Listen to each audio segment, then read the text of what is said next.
ফের বিতর্কে জড়ালেন মদন মিত্র। অভিযোগ, নির্বাচন বিধি ভেঙে তিনি পূর্ব বেলঘরিয়া ঘোলা রোডে একটি ক্লাবের টেবিল টেনিস সেন্টারের ফিতে কেটে আনুষ্ঠানিক উদ্বোধন করেছেন। নির্বাচন বিধি অনুযায়ী মনোনয়নপত্র জমা দেওয়ার পর কোনো প্রার্থী এই ধরনের উদ্বোধন অনুষ্ঠানে থাকতে পারেন না। এই ঘটনার বিরোধিতা করেছেন কামারহাটির বিজেপি প্রার্থী অরূপ রায়চৌধুরী। তিনি নির্বাচন কমিশনকে বিষয়ে অভিযোগ করবেন বলেও জানিয়েছেন। তবে এই অভিযোগ সম্পূর্ণটাই অস্বীকার করেছেন মদন মিত্র।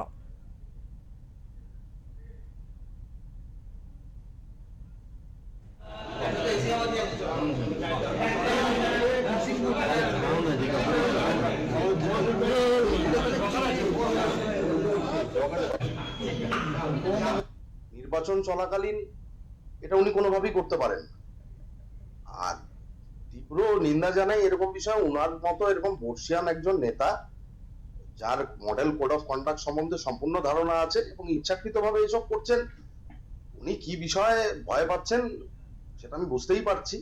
যে নিজের কনফিডেন্স হারিয়ে গেলেই লোকে এরকম ধরনের কাজকর্ম করে থাকে।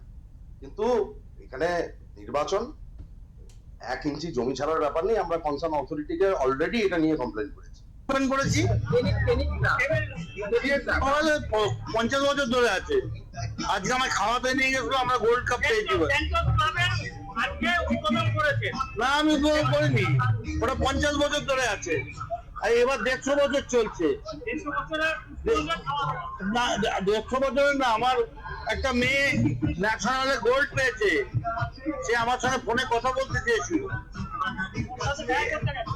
হ্যাঁ, বাইরে আছে, খেলো ইন্ডিয়া ক্যাম্পে। কোনো উদ্বোধন করিনি, কোনো কিচ্ছু করিনি।